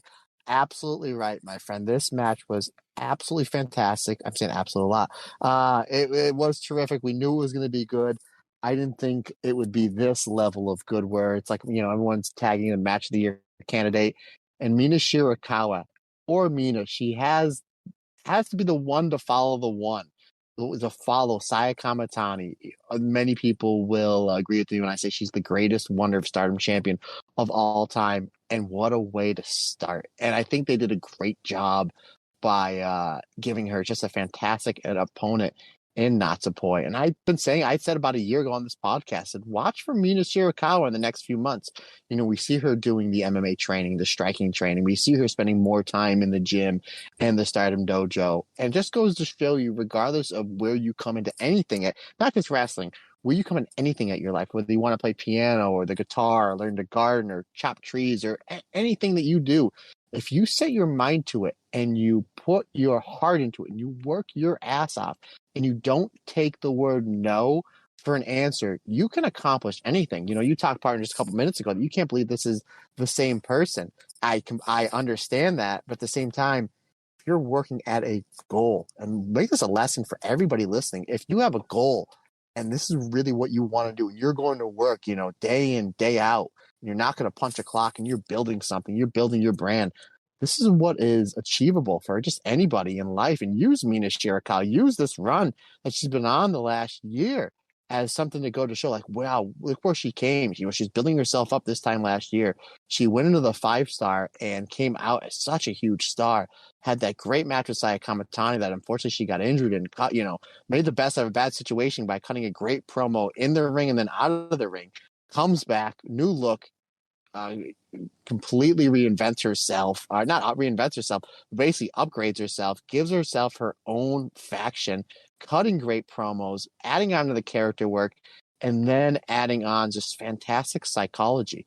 as well, building a story. She did it with the match with Saya Kamatani. Obviously, here, Natsupoi was great for several different reasons, and a lot of it was Mina's offense attacks your leg. When you're Natsupoi, and a lot of your offense is based on, your high speed and your ability to do your high flying maneuvers. The psychology is easy story there, but there was a lot of Natsupoi baiting Mina in. Early in the match, Mina goes for the figure four, and Natsupoi rolls her up.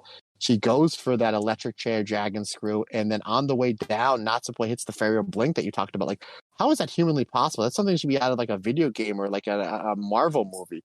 But that was a great falsie as well. And then just the strike, even like right as soon as the match started, the slaps and the kicks. And I think I told you after the match was over, I think I said the words Jesus Christ more in this match than I did when I was at church the day before. And that's what we're supposed to be praying to Jesus Christ. I was like, Jesus Christ, back and forth.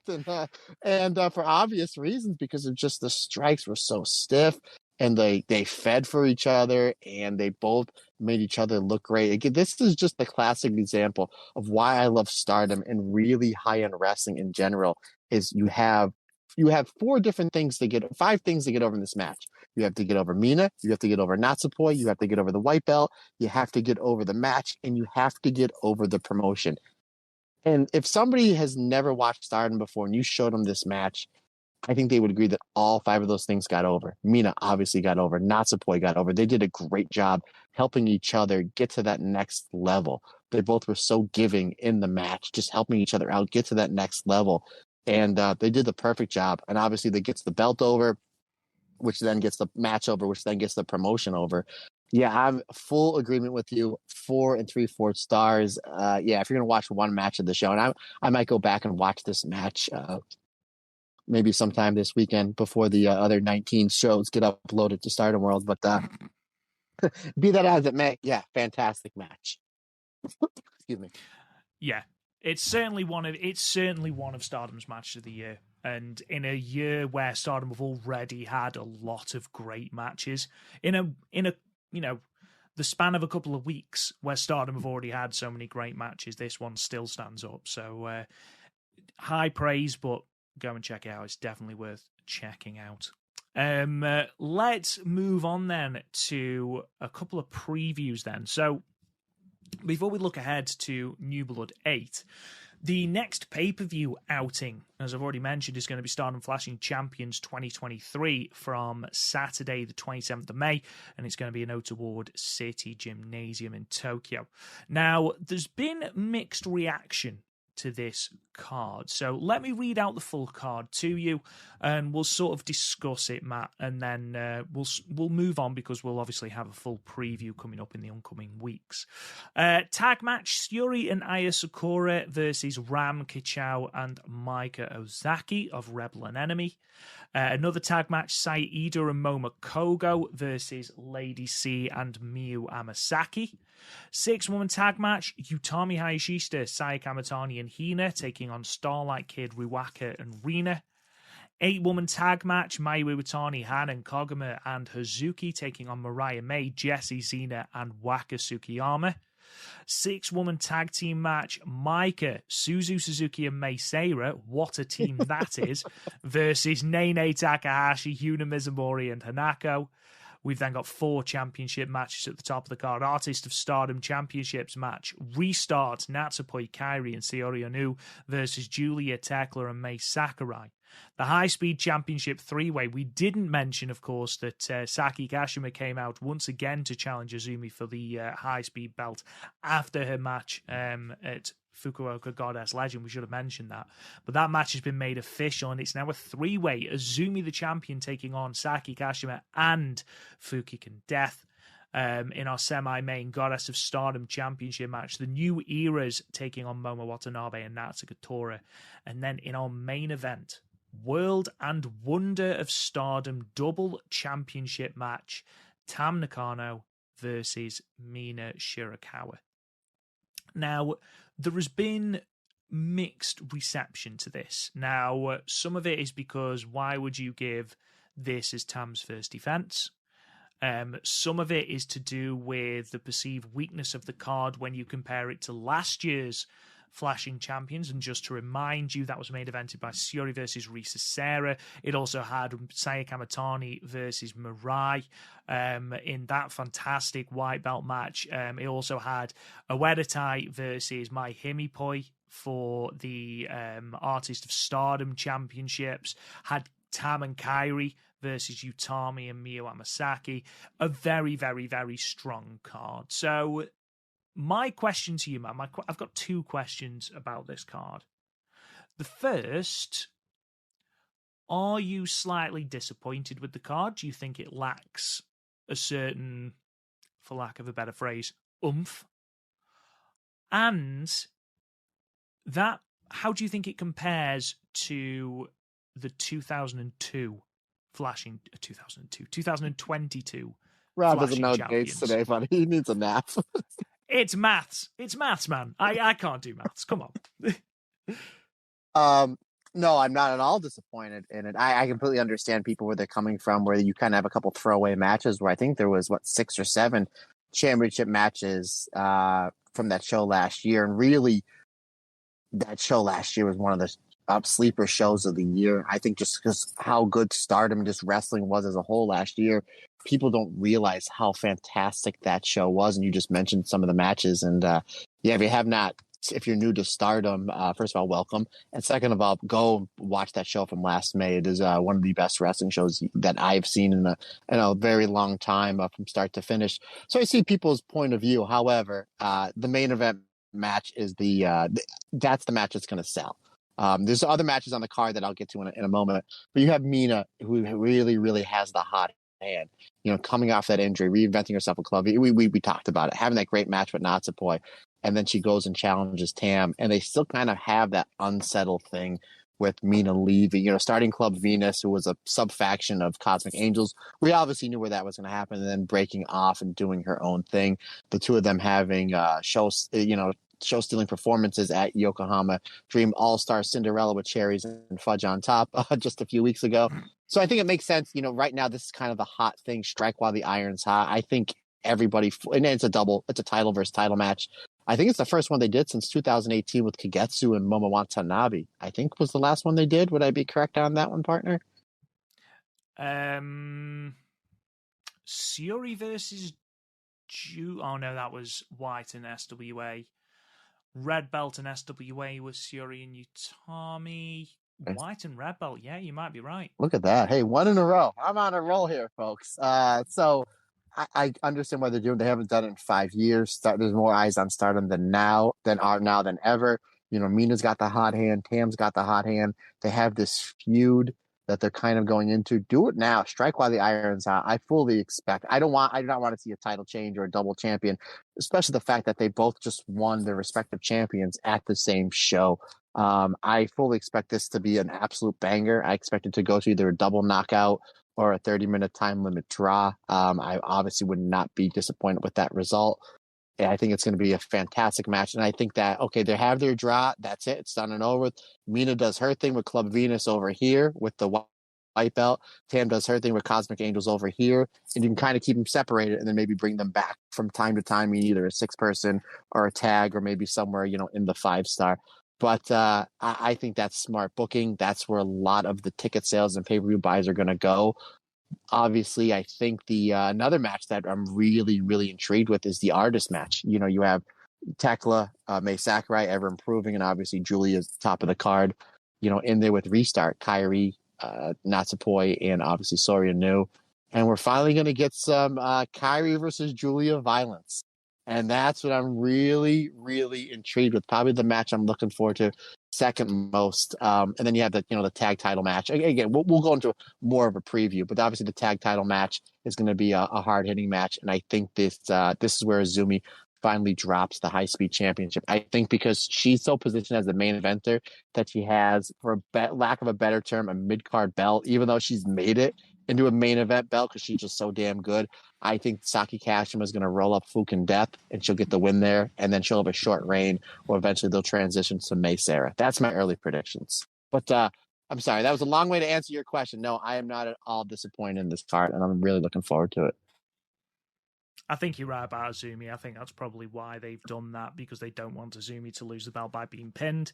Makes sense for Fukigen Death to eat it. But it is a multi-person match, Matt, and what can you never do with a multi-man match and Fukigen Death? That's right. Put the money on her. But it's for the title match, though. So that throws a little wrench into the Stardom booking game plan. It does. It does. Do you think it hurts the pay-per-view because there is a certain inevitability about the main event? Tam and Mina, I can't see them doing a double championship match and having a winner. I can't. Though, if you're going to go with the story, how good would it be that Mina not only has broken away from Tam, but surpasses Tam and wins the red belt? I don't think for a moment that'll happen, but it's certainly a cool little story and definitely a cool way for Mina to surpass her old mentor. Do you think it hurts the inevitability, the predictability that this match is going to end in some manner of either screwy finish or a draw or a double knockout? I can see certain people saying that, absolutely. But at the same time, it's a spectacle for a lot of different reasons. Like I just mentioned, it's title for title, champion versus champion on the main event of a pay-per-view, and you kind of have this hot breakup of the Cosmic Angels involved in between. So I see why they're pulling the trigger on it now. Again, strike while the iron's hot. So I see a lot of people would say, well, it's predictable. I know the finish. Me, not really. No, give me Tam versus me in 30 minutes or tease a double knockout or something like that. I'm just excited to watch it unfold and see how it plays out. Rather than the result, I'm looking forward, and this is going to sound really sadistic, I'm looking forward to seeing what they do to each other, because there is a lot of repressed emotion, especially from Mina, about how the way how Tam treated her in the latter days of her tenure in Cosmic Angels. Maybe Tam's even the heel. Maybe Tam's even the worst heel to ever heel, Matt. How dare you, sir? We had a really good podcast. We teased this big thing we just did. And how do you end it? You go right to my heart. You're going to come over my house and kick my cat too? Like, come on. Absolutely. I mean, I just feel like Tam Nakano is the biggest heel in Stardom. Oh, boy. Yeah. Next thing you know, you're going to tell me you like Julia's new theme. I said I'm angry. I'm not a maniac.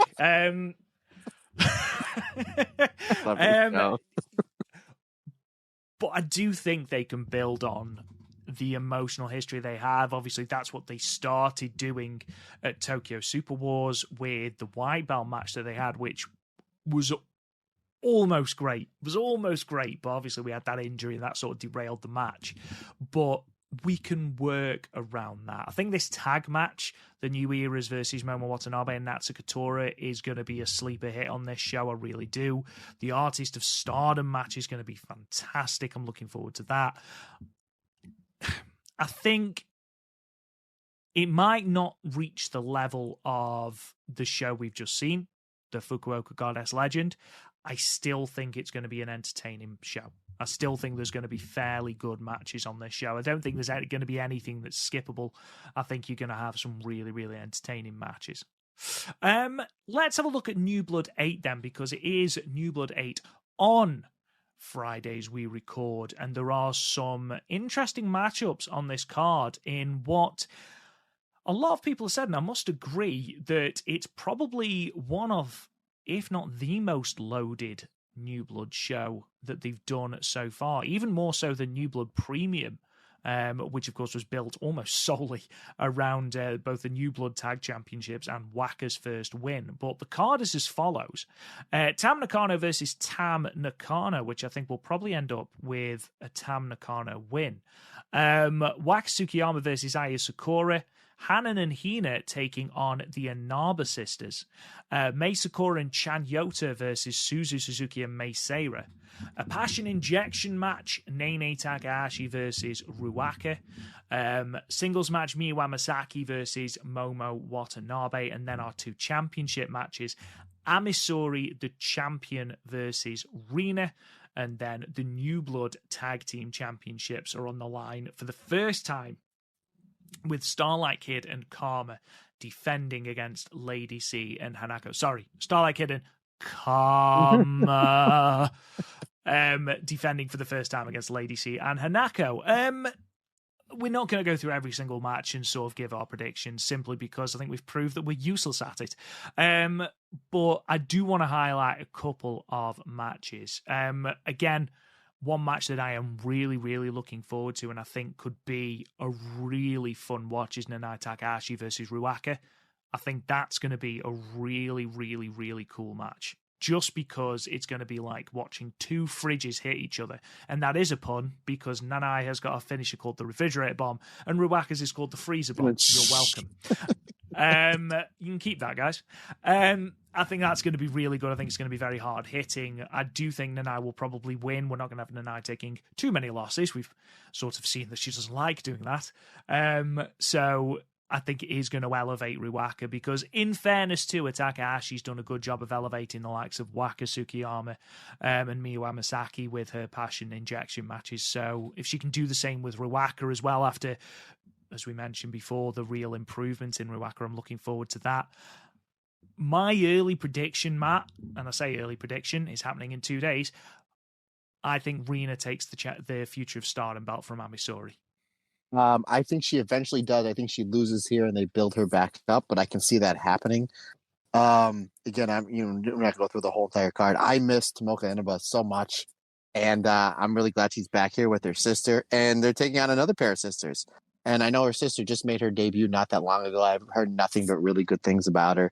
So I'm excited for that. I think a match that can kind of steal the show is Miyu Amasaki versus Momo Watanabe. We're getting Momo in a singles match, and Miyu has done a great job improving. And the New Blood shows are, it's not a Cork and Hall show where they're going to give her like 5 or 6 minutes. I think she's going to get a decent amount of time. So that's a match I'm looking forward to. And obviously, we saw little teases of it at the Rumble, but you're going to get some stuff with Suzu Suzuki and Mei Sakurai as well. So yeah, this whole entire show, I'm looking at all 8 of these matches. It's going to be really, really excellent. But the 2 matches that I'm kind of pointing out is Momo versus Miyu and the sisters versus the sisters. But I see your point, buddy, on Rina versus Amisori. But I just think that they're just building up Amisori a little bit too much to eat a fall here. But at the same time, it would put a lot of shine on Rina. So yeah, we'll see. So it's going to be. So I disagree with you. So one of us is going to be right on that match, folks. So batten down the hatches. Not lots is going to go to. Hold on. Not lots is going to go to TLD. Holy jeez. Let's face it, man. It's going to be you. You're going to be right. We know that. The only thing I'm thinking with Amisori is, and you say she can't afford to take a fall, and I do agree. But it is a weather tie, and I feel like if you wanted to, you could do enough shenanigans and enough nonsense for it not to really affect Amisori. You get hit with the plastic vegetable crane, as we know it's the most devastating weapon in all of Stardom. So she's already the 4th longest reigning Future of Stardom champion. I think it's at 204 days, something like that. She's already 4th in terms of title defenses as well. Do we not think that Amisori can be sort of propelled now above the Future of Stardom division, and we can use that belt then to start building up the likes of Miyu Amasaki, Momo Kogo, Hina, Rina, start to build up, Hanako, for example, or Aya Sakura, the 2 rookies. And we've got a 3rd rookie coming in whose name escapes me because she's been injured since she was supposed to debut. Do you not think now that Amisori can sort of elevate herself into that goddess of Stardom picture? She is a tag champ, and sort of leave this division for the likes of those people that I've just mentioned. Very good point, sir. Very good point. So, you made a lot of good points here. So it is a possibility, and that would be a really good stretch of matches that we can see Rina having, with Hina, with Miyu, with the rookies, and the other rookie who has not debuted yet. And I don't think she's injured. I think because she was just faking being injured because she had to wrestle Hazuki. That's another story for another day. But that's a good point because you will open up the division to a lot more matches. So that might be the best thing for business there, sir. So good point. And with that, the New Blood Tag Team Champions. I don't want to say lock because I feel like there's no such thing as a lock when I do predictions. there cannot possibly be a way that Starlight Kid and Karma are dropping these belts to Lady C and Hanako, are they? Oh, geez, you pigeonholed me. Yeah, you know what? Let's do it. We got to get one right. Let's put this on a double lock. That me and you, A double lock. double Oh my lock, God. a double wrist lock, a double noggin or whatever, double lock that Starlight Kid and Karma are retaining. That's it. Let's do it. Like, we got to get one right, buddy. I've been on the show a year and a half. You've been doing it 3 years. Eventually, like we always say, broken clocks right twice a day. We got to get this one right. So there it is, folks. Rob, are you gonna agree with me? You're gonna put the double lock on it with me? Yes. Yeah, my man.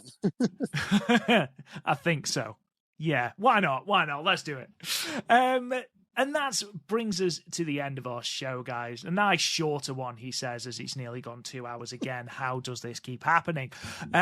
Next week, we are going to be looking at the aforementioned New Blood 8 show. We're going to be looking at Himeka's retirement ceremony, if, fingers crossed, this is up on Stardom World in time. And we are going to be looking at the 8,245 Golden Week shows that are still to go up on Stardom World. We will be recapping all of them. Bear with us. It's going to be a long one. But thank you so much for listening, guys. We truly, truly do appreciate it. All of your support is incredible, and we can't thank you enough. So really, thank you again. We have got a couple of new patrons who I didn't mention before, and I should have done whilst we were doing our Patreon, so I apologize. But A Small Pot of Cream, great name, by the way. Fantastic name. Jeff Sislak and Kilbo Baggins, thank you for becoming our new patrons. You guys are awesome. If you want to listen to more of us and you aren't already subscribed to the podcast wherever you get your podcasts. We are literally everywhere. If you fancy leaving us a 5-star review on Apple Podcasts or Spotify or wherever, that would really, really help us out. It helps us be listened to by more people. It really does help us. If you want to check out the website, www.stardomcast.com, to get all our archived episodes, as well as things like the updated title histories, the tournament statistics, and it's just everything you need to get into Stardom, including our match guide as well. If you want to find us on social media, it is at the Stardomcast, including our YouTube channel as well. If you want to talk to me on Twitter, it is at Real Rob Goodwin. Matt, plug your socials and let's get out of here. Absolutely, sir. Just a quick correction. The name of that new Patreon member is Jeff Cheslock. And the only reason why I know that is because he was best man at my wedding and Lily's godfather. So thanks, buddy, for supporting the show and always supporting me and every venture I've ever done since I've known you, since I was like 3 years old. Anywho, if you are going to be in the Scranton, Pennsylvania area, I will be wrestling again for Higher Ground Wrestling. And as always, the deal goes, if you buy a ticket for the show and are a Patreon member, come to my merchandising booth, I will give you a free t-shirt of your choice. So stop on by and see some really good wrestling. Again, folks, we cannot say thank you enough for all the amazing things we have on the horizon for the show. It's literally like we're living in a fever dream. It really, really is. And we're so excited to tell you what we recorded this past week. So be on the lookout for that. If you want to get a hold of me, Matt Turner OF on the Twitter and or the Instagram is the best way to get a hold of me. But if you want to shoot me an email, that's fine as well. The StardomCast22@gmail.com is the best way to get a hold of me via email. If you have any questions, suggestions, or anything that you want to know or talk about, let me know. Because like I always say, folks, just not my podcast. It's our podcast because we're all this together and everybody's different. Everybody's special.